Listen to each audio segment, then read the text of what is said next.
Allez, j'ai le plaisir de vous proposer ce soir à l'Arrobase, le restaurant dîner-spectacle du Casino Batelière Plaza, les experts automoto de la bande AJM. On peut s'applaudir bien fort si vous êtes d'accord. Le public peut applaudir s'il veut, hein, pas de problème. Et oui, nous sommes en public. Nous avons changé un petit peu notre système. Et mesdames et messieurs, dorénavant, tous les 15 jours, vous pouvez le mardi soir à l'Arrobase dîner avec Orlane, la diva du zouk, on peut l'applaudir bien fort. On la verra dans l'émission 2. Éléonore Théodose à ma droite. On peut l'applaudir bien fort. Andrea Tufano. Bonsoir. Dany Lemouliec. Yona Namrit, qu'on retrouvera tout à l'heure. Jimmy Tomer, qu'on peut applaudir bien fort. Et Éric Rouget. On peut l'applaudir bien fort. Et si vous faites 1m80 et que vous êtes mannequin international, vous pouvez dîner avec JM de la bande à JM. On peut l'applaudir bien fort. Ouais, bon, j'en prends un peu pour moi quand même. Alors, le grand talk show automoto et des nouvelles mobilités s'installe à l'Arrobase. Merci au Casino Batelière Plaza et à Thierry de Crescenzo et toutes ses équipes de nous faire confiance. Notre émission ne change pas, elle persiste et signe dans son concept de recevoir et donc de présenter à tous les gens, de vous présenter tous les gens qui composent la société martiniquaise. Je veux parler de ces artistes, ces écrivains, ces chefs d'entreprise, ces talents divers et si variés, pour parler, agir et changer parfois notre approche du monde qui nous entoure. Cette émission est produite par gtmac.fr. Elle est diffusée tous les vendredis soirs à 19h sur Maxi Martinique, vous le savez, et en simultané vidéo sur gtmac.fr. Merci au Crédit Mutuel Anti-Guyane, à Speedy Martinique, merci à Joe Magazine. Enfin, merci à toute l'équipe de l'Arrobase de proposer ce dîner-spectacle tous les 15 jours, donc avec la bande AJM. Ce soir, dans notre émission, nous recevons, si vous êtes d'accord avec vos applaudissements, Jean-Michel Galva. Il arrive, il est là, il n'est pas loin. Merci à lui d'arriver. Il va nous présenter donc son dernier titre, Respect, qu'il interprétera d'ailleurs pour vous, public, ce soir, pendant la pause pub. JM, super, tu vas bien? Oui, bonsoir à tous. On peut l'applaudir encore bien fort, il est là avec nous, Jean-Michel Galva, son dernier titre, Respect. Dans un moment, donc, JM, c'est moi, recevra Yannick Plante, fondateur d'Alizé RH, et nous parlerons avec lui de ce métier multitâche, multipasse, un peu le 5e élément de l'entreprise. Je parle bien sûr du poste incontournable de responsable des ressources humaines. Si vous avez un CV sur vous, c'est le moment de le sortir, hein. Yannick Plante va sortir son livre dans les prochains jours, je crois à la fin du mois. Ce livre s'appelle DRH, 50 compétences clés pour réussir. Puis Éléonore Théodose recevra pour nous Lindsay Mazarin, doctorante en sciences de l'éducation et présidente de Squat My Brain, association qui organise des conférences de vulgarisation scientifique en Martinique. C'est tout à fait Éléonore Théodose, ça. Ouais, c'était un vrai plaisir de la recevoir et j'espère que je vais vous faire découvrir des after-work où vous aurez envie d'aller après être venu ici, bien sûr, le mardi soir. Bon, c'est top. Bon, on est super contente de la recevoir, avec grand plaisir. Mais je me tourne vers mon invité le plus, qu'est-ce qu'on va dire, le plus sucré, le plus sympathique, le plus, le plus pote, finalement, qu'on a dans l'émission. Parce que finalement, Jean-Michel, tu as fait tous les moments importants de notre émission. Les tout débuts, la moitié à peu près. Mais JM, je me disais qu'il allait devenir chroniqueur à force. Hein, oui, mais je crois qu'il va devenir chroniqueur, là, finalement, ouais, effectivement. Non, allez, Jean-Michel, on est super content de te retrouver. On te connaît bien, mais on va reparler un petit peu de toi quand même, malgré tout. Mais avant ça, j'aurais que tu nous parles de ton dernier titre, Respect. Parce que ce mot, il veut dire plein de choses, sûrement, pour toi. Oui, Respect, c'est une chanson que j'ai composée parce que par force d'admiration, c'est vrai qu'en Martinique, j'ai constaté en tout cas que je suis entouré d'énormément d'amis qui sont des femmes et qui élèvent leurs enfants seuls. Parce qu'effectivement, forcément, en Martinique, on dit souvent qu'on est dans une société patriarcale. Mais c'est vrai que, je ne sais pas, je ne peux pas l'expliquer, je ne suis pas sociologue, mais c'est vrai qu'autour de moi, j'ai énormément de copines, des amis, de vrais amis, et qui souvent élèvent leurs enfants seuls. Donc, et souvent, ça m'a toujours... ça force mon admiration. J'en ai une que je connaissais qui travaillait dans mon entreprise. Elle travaillait la journée. Elle travaillait, elle est secrétaire. Le soir, elle mettait sa casquette, elle était serveuse. Ouais. Elle élève 3 enfants. Ouais, parce qu'en plus, on a plusieurs travails finalement aujourd'hui. Voilà. Hein, Et je me dis, mais comment elle fait Et c'est vraiment de l'admiration. Et je me dis qu'il y en a tellement qui sont comme ça. Et finalement, c'est quelque chose qui m'a beaucoup touché. Et je me suis dit qu'il fallait que je fasse une chanson qui mette en avant cette fille, toutes ces femmes en fait qui pour moi sont des lionnes, sont des reines des lionnes. Et cette chanson en fait parle d'un gars qui est en admiration et qui est amoureux de courage de cette femme, quoi. Et voilà, c'est une chanson que j'ai écrite vraiment avec le cœur parce que je pense qu'elle le valent bien, tout simplement. Et je pense qu'en tout cas, dans notre société, il y a beaucoup de femmes qui se retrouveront à travers cette chanson. Voilà. Eh bien, on peut l'applaudir bien fort parce que je pense que c'est la stricte vérité, c'est Merci. vraiment le sens de la société d'aujourd'hui, heureusement ou malheureusement, je ne sais pas. Il faut. Alors, Jean-Michel, tu es né au Marin. Oui, Marinois. Marinois. Et tu as grandi à Fort-de-France. Voilà, j'ai grandi dans un quartier populaire, Tetzaco. C'est mon quartier de cœur. Hein, voilà, c'est là où j'ai grandi. J'ai fait mes armes avec les difficultés, mais aussi ça m'a construit aussi. Ça quelque part, ça m'a renforcé. Et c'est mon quartier d'amour.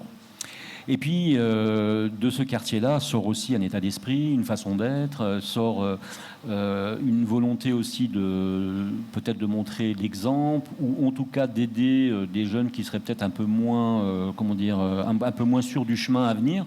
Oui, tout à fait. D'ailleurs, je suis aussi le président d'une association que j'ai créée au sein de mon quartier, qui s'appelle Aide à Tour, Aide à son tour. Et c'est vraiment, je m'inscris vraiment dans parce que je fais partie des grands frères en fait de ce quartier où je suis en toute humilité aussi comme un modèle et là on en fait beaucoup d'actions, beaucoup de travail aussi pour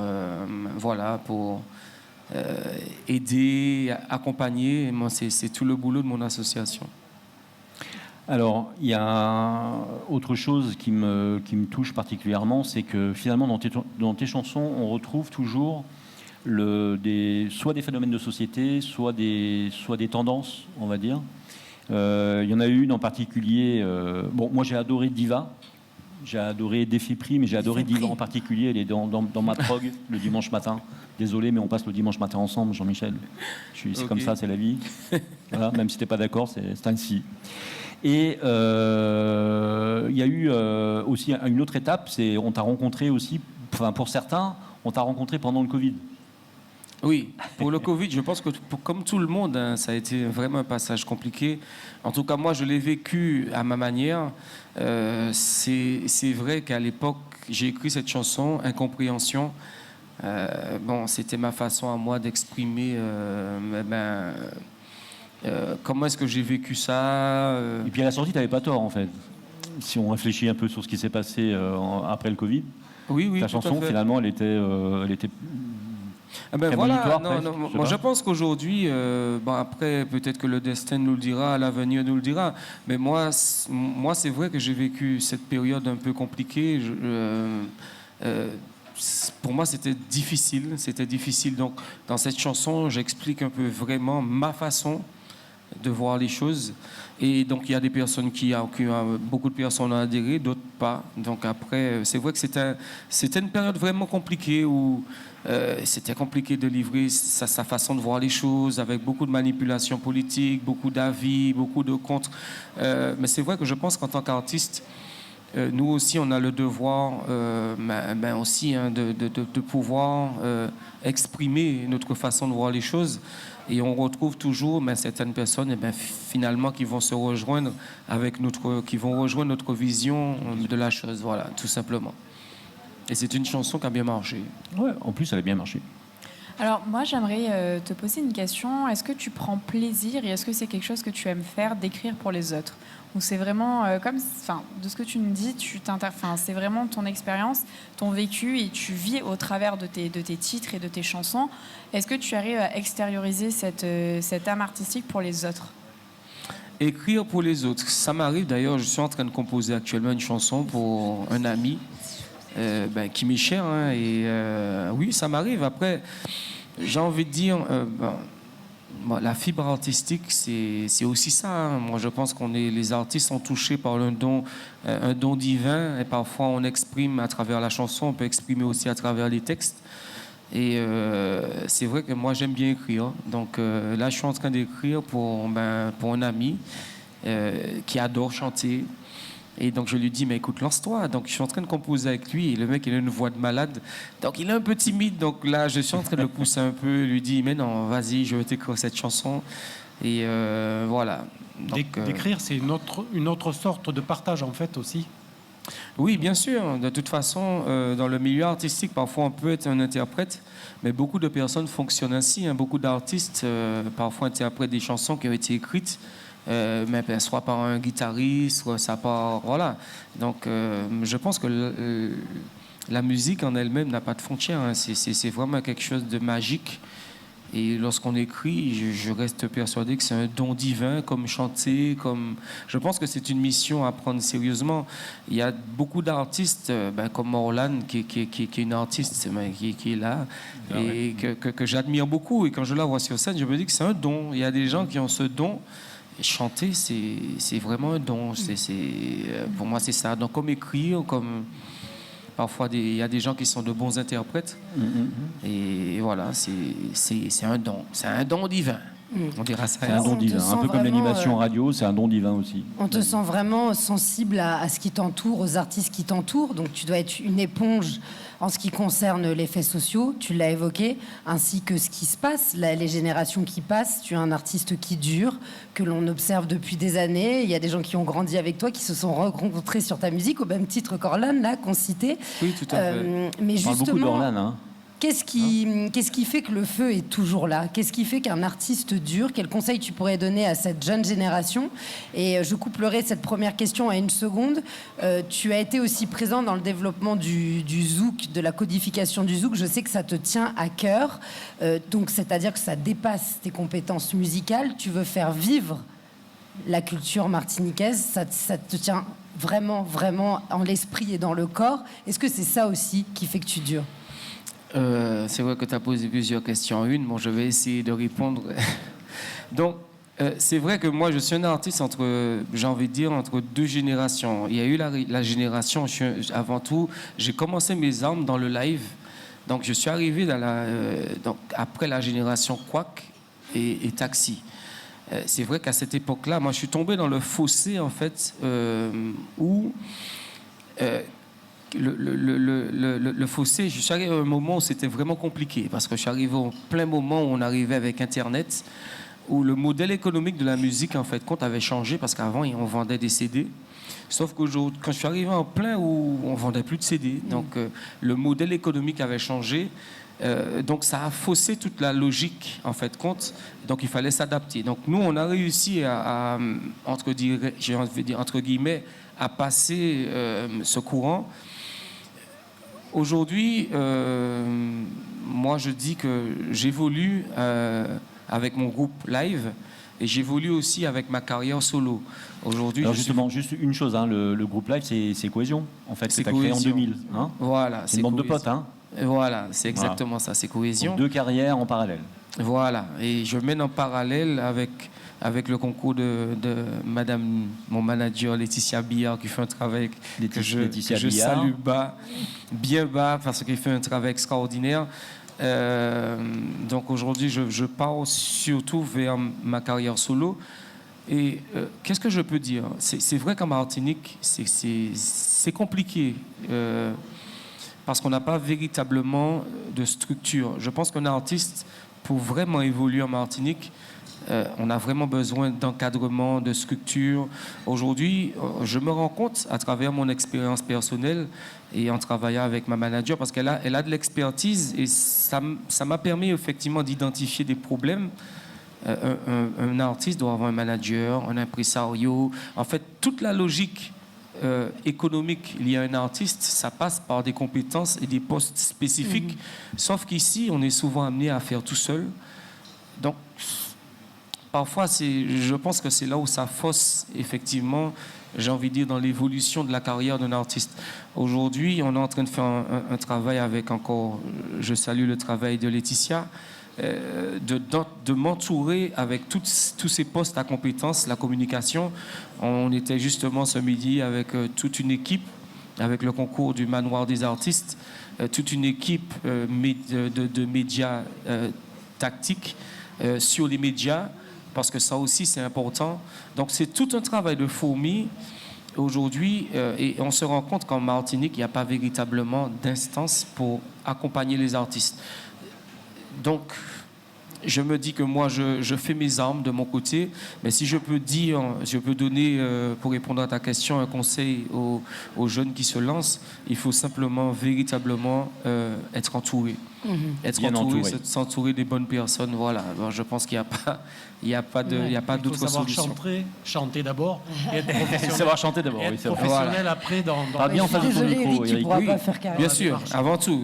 Avant toute chose. Bien sûr. Savoir chanter, c'est clair. On va arriver à la fin de cette petite période de 20 minutes où on t'a présenté. Tu vas nous chanter donc Respect. C'est avec un grand plaisir qu'on va écouter ce titre.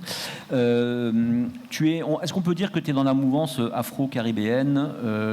Finalement, tu passes du zouk au compas et au reggae avec une espèce d'aisance presque normale, je dirais. Voilà, ce sont vraiment mes influences et je suis vraiment attiré vers cette nouvelle tendance, ces nouveaux rythmes, ce qu'on qualifierait d'afro-caribéen. C'est vraiment... Je pense que c'est l'évolution aussi de notre musique. Hein. Je pense que nous sommes liés quelque part à l'Afrique, indéniablement, et qu'aujourd'hui, on a cette forme de métissage de rythme, de métissage de culture qui aujourd'hui s'exprime à travers j'ai envie de dire, c'est la nouvelle vision, à mon sens. Hein, c'est l'évolution des choses. On a le zouk, mais on a aussi, parce que lorsqu'on regarde bien, on a toujours cette base. Quelles que soient les évolutions qu'on va observer, on a toujours le tibois. On a toujours ce rythme qu'on va retrouver, même sur les nouvelles tendances. Hein. C'est ça. Après, j'ai envie de dire que la musique évolue à sa façon. Voilà. Et Respect, on le classe dans quoi alors? Respect, dans quoi on le classe? Musicalement, Respect, ton titre, on le classe dans quel type de musique? Respect, ce titre-là, c'est de l'afro-caribéen. Ouais, c'est de l'afro-caribéen. On retrouve encore une fois le petit bois et les sonorités africaines. Voilà. Bon. T'as même fait de la reprise de Corneille. Oui, bien sûr. C'est une chanson. Corneille, c'est un artiste que j'aime et pour qui j'ai beaucoup d'admiration pour son histoire avant tout. C'est quelqu'un qui a un vécu terrible et c'est vrai que la chanson, on vient de loin. C'est une chanson qui vraiment m'a touché de par l'histoire. Voilà, parce que quelque part, on vient tous de loin, j'ai envie de dire. Jean-Michel, franchement, merci d'être venu dans cette émission, une fois de plus. C'est la 4e fois, je pense, au moins minimum. De toute façon, c'est porte ouverte, hein, tu le sais. Merci, en tout cas, ça fait toujours plaisir d'être là. Tu reviens quand tu veux, ça fait vraiment plaisir. Beaucoup. Et puis donc, nous, on va faire une petite pause publicitaire, et puis on va te laisser prendre le micro, parce que le public a beaucoup de chance ce soir, parce qu'eux, ils vont bénéficier de ce titre, hein, ils vont pouvoir l'entendre. En exclusivité. En exclusivité, on va le dire. Ouais. Alors, avant les plateformes même. Et je tiens à préciser, si tu le permets, que j'ai tourné une partie du clip ici, avec le concours de la direction, donc sur le fauteuil qui est juste là. Donc on parle de quoi? On parle du casino Batelière Pazza, c'est ça? Cherry. Super. C'est génial, c'est juste fabuleux. Voilà, donc merci encore Laroubaz. Merci Jean-Michel, on peut l'applaudir bien fort si vous êtes d'accord. On fait la petite pause publicitaire, merci encore. Et on se retrouve dans 5 petites minutes, à tout de suite.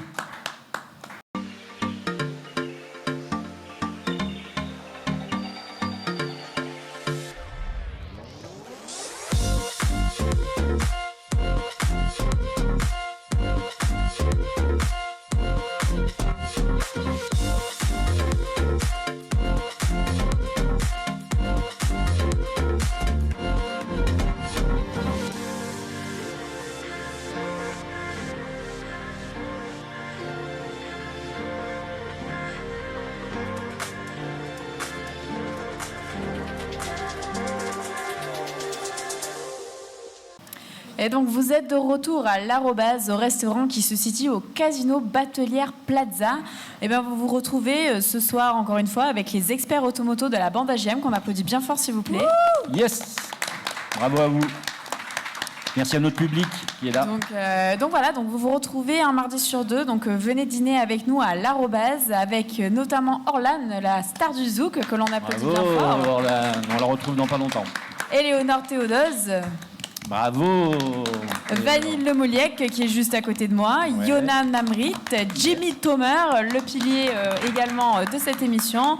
Eric Rouget et bien évidemment JM de la bande AJM. Et oui, sans oublier, bien sûr, merci à vous, sans oublier Andrea. Et oui, moi-même quand même. Un petit peu. Tufano, si, c'est Tufano en C'est italien. ça, un peu l'Italie. Si, c'est ça. C'est ça, un peu la pasta. Andiamo, si, on parle toutes les Mais langues dans cette émission. surtout, merci à toute l'équipe de l'Arrobase qui nous reçoit ici en direct de l'Arrobase. Et surtout, merci à nos précieux partenaires sans qui rien ne pourrait être possible.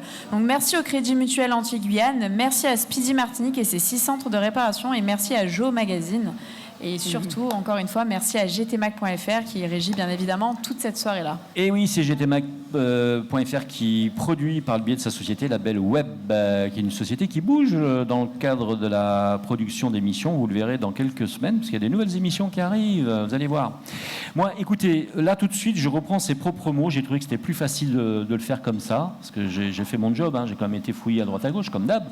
Mais j'ai préféré, finalement, j'ai essayé d'écrire des choses, mais finalement, j'ai repris vos propres mots, Yannick Plante, que nous recevons juste après Jean-Michel Galva, qui est donc le fondateur d'Alizé RH.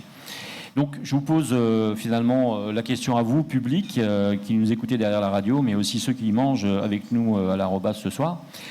Connaissez-vous beaucoup de cabinets de conseil RH qui peuvent justifier d'avoir en 22 ans mené 4000 recrutements, réalisé 220 missions de conseil RH, 230 audits RH, 16 démarches de classification et rémunération, 12 enquêtes de climat social, 18 démarches GPEC en entreprise, vous nous direz peut-être ce que ça veut dire tout à l'heure, formé 3100 stagiaires et assuré 350 coachings. Donc qui a pu faire ça ? Eh bien, Alizé RH. Alizé RH. Bravo. On est fort, on est trop fort. Alors, ce soir, l'objectif, c'était de vous recevoir avec un grand plaisir pour parler de ce métier. Je le disais tout à l'heure, un petit peu spécial, on va dire, finalement, parce que ce n'est pas le 5e élément de l'entreprise. Enfin, toute entreprise qui dépasse un certain nombre d'employés a un RH, évidemment. Alors, c'est une fonction un peu... Un peu méconnu. Un peu méconnu, finalement. Méconnu. Très, très méconnu, d'ailleurs. Est-ce que vous connaissez beaucoup d'enfants qui rentrent de l'école et qui disent à leurs parents, quand je serai grand, je serai DRH? Vous connaissez beaucoup? Non, on n'en connaît pas. C'est vrai. Parce qu'en fait, c'est un métier qui est méconnu, qui est même souvent décrié, qui est, j'allais dire, presque vilipendé. Et donc... moi, je me suis dit, après mes presque 40 ans de pratique professionnelle, mais mince, comment cela est-il possible qu'on connaisse aussi mal ce métier qui est pourtant utile pour l'avoir pratiqué pendant une quinzaine d'années d'abord, et puis en tant que consultant ensuite. Et donc, je me suis dit, il faut que j'essaye de réhabiliter ce métier, de donner un petit peu ses lettres de noblesse. Alors, vous n'êtes pas passé par 50 chemins. Plutôt que de l'expliquer, de le réexpliquer à travers un micro, par exemple, vous avez carrément décidé d'écrire un livre. Oui. Ce livre, c'est donc DRH 50 compétences clés pour réussir. Et avant de parler du livre, si vous êtes d'accord, puisqu'on donne de la formation dans cette émission, c'est quoi un DRH ? Alors, justement, c'est une très bonne question parce que on peut apprendre ça à l'école, on peut le voir, le vivre dans l'entreprise, mais moi, avec ma pratique, je me suis rendu compte qu'en fait, c'était une fonction qui était dans une position très particulière, qui est coincée entre la direction qui impose un certain nombre de logiques économiques et puis des salariés qui sont ce qu'on appelle dans le jargon des acteurs sociaux qui ont des sentiments, qui ont un certain nombre d'attentes, et il est coincé entre les deux, il essaye de combiner, de concilier les deux, et c'est une position qui est très, très inconfortable en fait. Et j'avoue que, en particulier depuis la crise sanitaire qu'on a connue, les salariés, ils ont changé leur façon de penser le travail, de penser le rapport à l'autorité, de penser l'équilibre entre vie personnelle et vie professionnelle. Et il y a beaucoup de RH qui ne savent plus comment se positionner par rapport à cela. Et je me suis dit, il faut peut-être redonner des clés. Et je me suis dit, je me suis mis devant mon pupitre, et puis je me suis dit, il faut que je fasse passer ma pratique, mon expérience en la matière. Et puis, Alors, il y a aussi une grande dimension humaine dans la RH à présent, puisque le bien-être au travail devient une prérogative de toutes ces personnes qui veulent être dans les ressources humaines. Avant, on gérait ça, on gérait des ETP. Maintenant, il y a vraiment un besoin de communication. Et puis, j'imagine que vous devez être influencé par des techniques qui viennent des pays du nord de l'Europe ainsi que des États-Unis, où là, on va vraiment mettre l'homme et la femme au cœur de l'entreprise. Oui, sachant que ce qui est intéressant, c'est qu'il y a des concepts universels dans le domaine des ressources humaines. Alors, on dit il faut motiver, il faut impliquer, il faut engager. Mais ce qui est intéressant, et moi je l'ai vécu depuis que je suis ici aux Antilles depuis presque 25 ans, c'est que ça peut s'adapter à chaque territoire, à chaque culture. Et vous parlez de la culture nord-américaine. On n'est pas ici dans la culture nord-américaine. On n'est pas dans la culture européenne. On est dans autre chose. Et moi j'interviens aussi sur des territoires comme au Canada ou en Afrique, où à chaque fois, on adapte la façon de faire les ressources humaines au territoire et à la culture locale, entre guillemets. L'image du RH en Martinique, justement, elle est comment? Elle n'est pas positive. Elle n'est pas positive. Elle n'est pas positive. Mais encore une fois, parce que je crois qu'il y a un fantasme autour de cette fonction. On pense au RH qui est dans son bureau, qui connaît des secrets, qui trame des choses en back-office, comme on dit, en arrière-plan. Et en fait, on se rend compte que dans la réalité, c'est compliqué de se trouver justement dans cette position intermédiaire, coincée entre l'économique et le social. Et moi, j'avoue que pour avoir pratiqué cette fonction pendant quelques années, j'y ai pris beaucoup de plaisir, mais aussi beaucoup de souffrance. Et en particulier aux Antilles, c'est compliqué. Juste une chose, quelles sont les actions immédiates du DRH? Quelles sont les trois actions immédiates du DRH? Comment qu'on le reconnaît par ces trois actions? Alors, la première action, c'est de s'assurer que les personnes ont les bonnes compétences pour réussir les métiers qu'on leur confie. Et si ce n'est pas le cas, on recrute les bonnes personnes, on forme les personnes en question ou on les réaffecte sur d'autres fonctions dans lesquelles elles vont pouvoir réussir. Donc c'est ce travail centré sur la réussite des individus dans l'organisation. D'accord. Bani. Et au-delà du fait que vous aimez, je pense, vu tout ce que vous en avez fait, ce métier, j'imagine qu'il y a une petite partie de vous qui avait envie d'enseigner. D'où venait ce côté d'avoir envie de partager justement un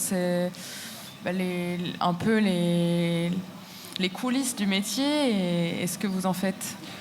Je dirais que déjà, il y a une vocation de transmission, alors qui s'est développée au fur et à mesure des années. Mais c'est vrai que moi, j'ai toujours, depuis le début, pratiqué la formation, parce que je pense que c'est important quand on est praticien de réaliser son métier, mais aussi d'avoir des moments où on va être obligé de transmettre et donc de faire le point sur ses pratiques. Et moi, j'ai toujours concilié les deux, de faire de l'action, de faire du conseil et de faire de la formation.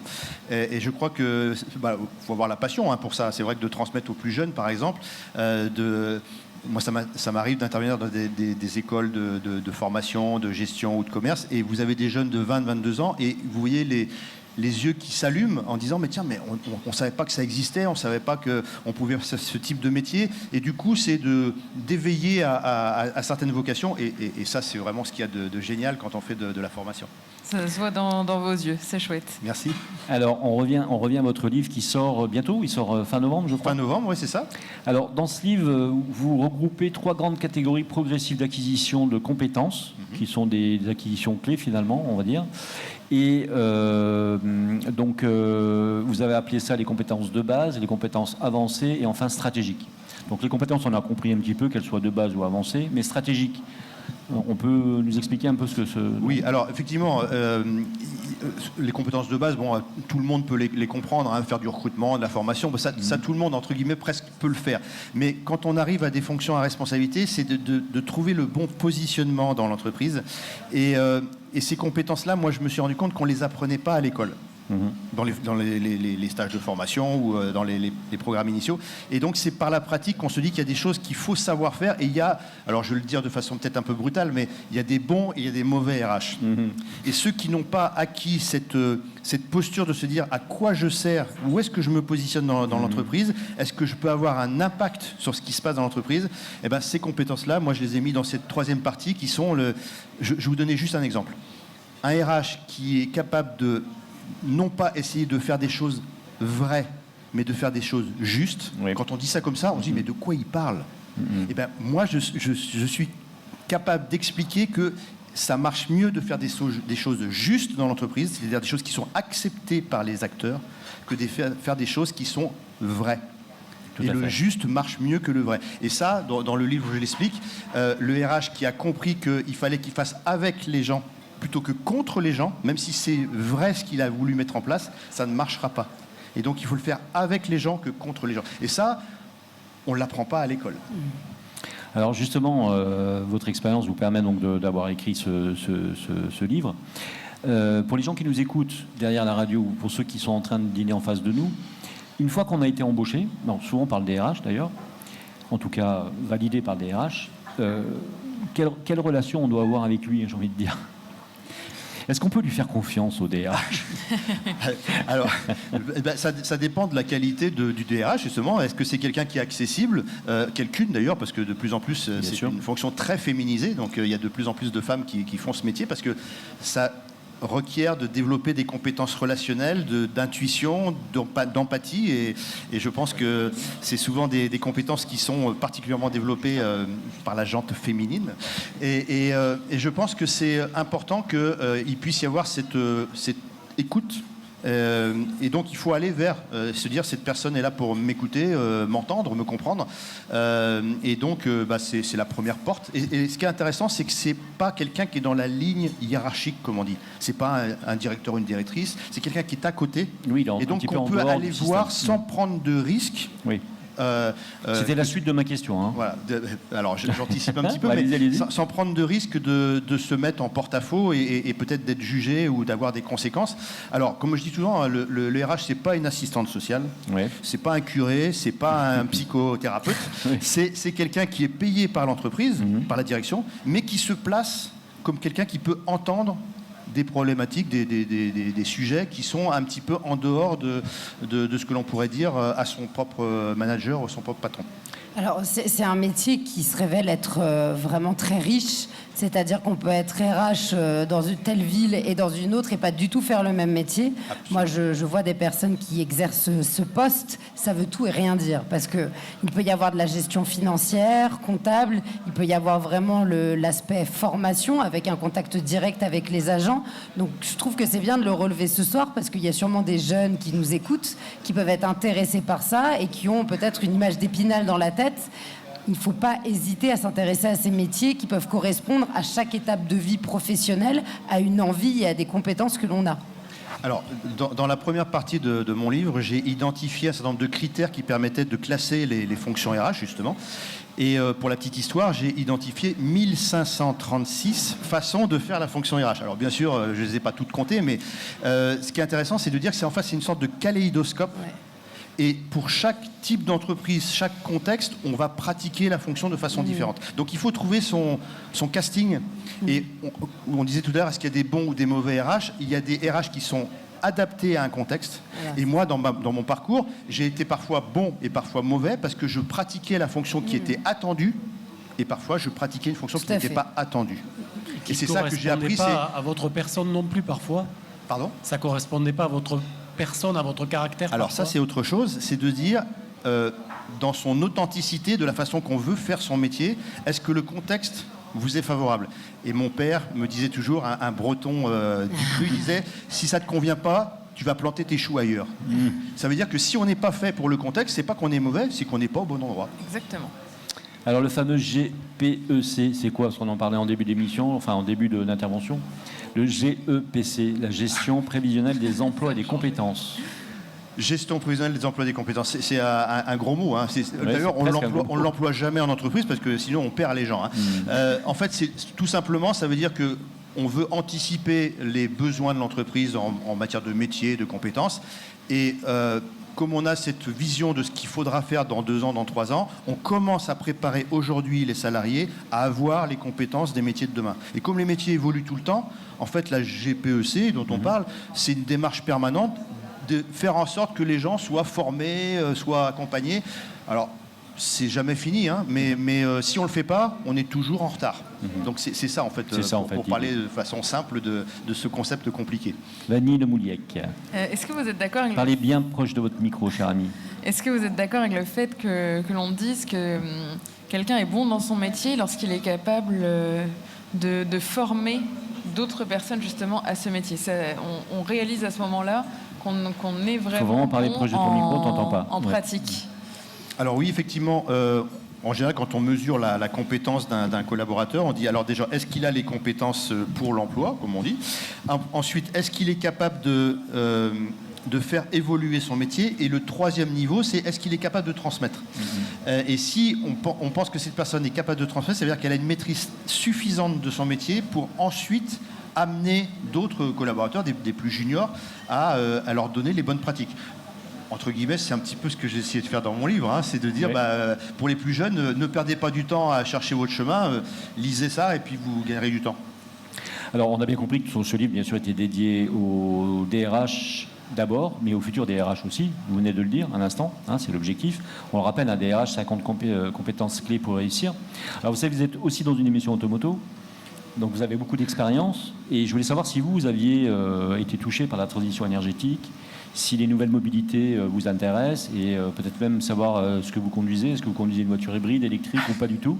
Ou est-ce que vous pensez le faire? C'est la question C'est pas un piège, c'est une émission automoto. Alors oui, j'ai une voiture hybride. Donc, déjà, ça, je c'est un coche bon cette signe. étiquette-là. On peut rajouter une bouteille d'eau pour Yannick.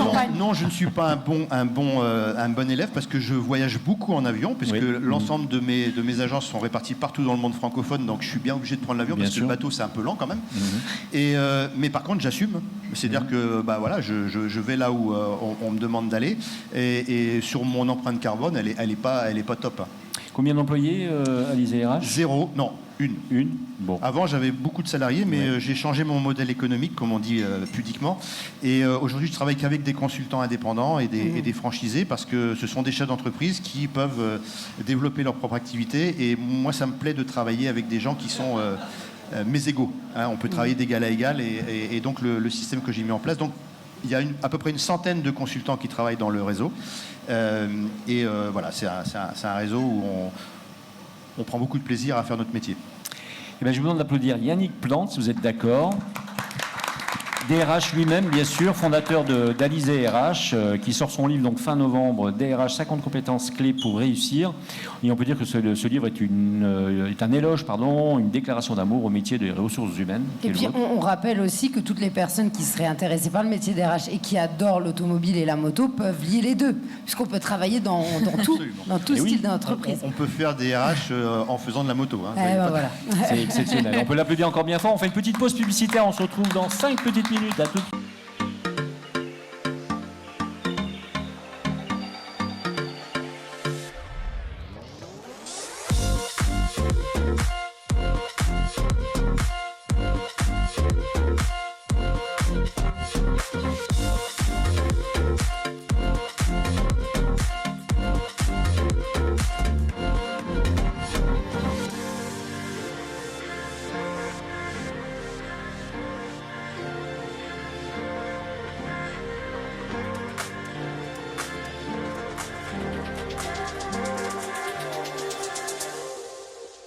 Et donc vous êtes de retour à l'Arrobase, au restaurant qui se situe au Casino Batelière Plaza. Donc on est heureux de vous retrouver avec les experts automoto de la bande AJM, qu'on applaudit bien fort, s'il vous plaît. Bien fort, bien sûr.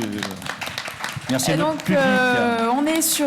on est de retour avec un nouveau format. Donc, un mardi sur deux, venez dîner avec la bande AJM à l'Arrobase avec notre star du zouk, Orlan, que l'on applaudit bien fort. Bravo à elle, on la revoit dans un petit moment. Ensuite, on se retrouve bien évidemment avec Éléonore Théodose. On applaudit bien fort. Vanille Le Mouliec, Yona Namrit, Jimmy Tomer, Éric Rouget et JM de la bande AJM. Merci beaucoup. Et Andrea Tufano. Et merci, c'est toujours un plaisir j'ai un côté d'être parmi italien vous. ce soir. Oui, c'est ça, un côté italien qui est toujours présent, jamais très loin. Voilà. Jamais très loin, mais surtout, un grand merci à toute l'équipe de l'Arrobase qui nous reçoit ce soir, et merci au Crédit Mutuel Antilles-Guyane, donc nos partenaires.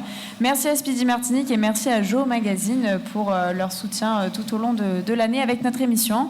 Et bien évidemment, merci à gtmac.fr qui régit également cette belle émission. Eh bien, merci beaucoup. Merci, Andrea. C'est super. Et on se tourne vers Eleonore Théodos qui reçoit Stood Easy. Pardon? Stood Easy, non, c'est pas ça? Non. Ouais, je me suis trompé. Lindsay Mazarin. Ah oui. Eh oui. Et avant Jean-Marc de- change de fiche. Ça arrive. Hein, tu sais. Ah oui, c'est la fiche qui est pas bonne. En fait, c'est Rihanna. Eleonore qui prépare mes fiches. Je le dis toujours. Hein, c'est Eleonore qui prépare. Putain, la stagiaire. Ah, bien sûr, j'ai le dos large.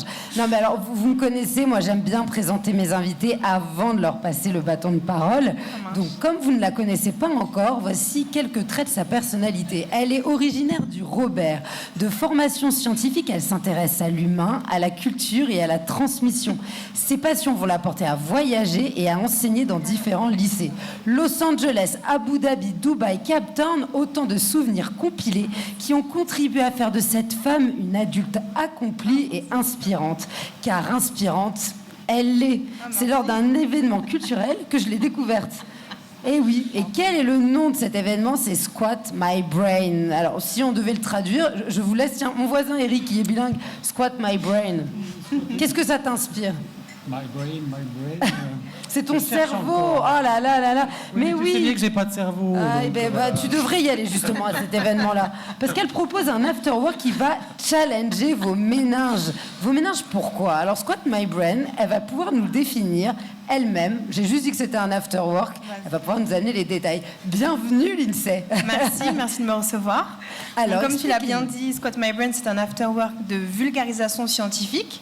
Donc en fait, le but est très simple, c'est de rendre la science, mais de manière plus générale le savoir, fun, digeste et accessible à tous. Voilà, Alors, c'est la comment, mission première de Squat My Brain. comment vous est venue cette idée? Est-ce que c'est à travers les voyages? Est-ce que c'est dû à un besoin que vos proches ont pu vous exprimer? Et puis, en plus d'avoir l'idée, ensuite, il faut la concrétiser. Alors, expliquez-nous un petit peu votre créativité. Alors comme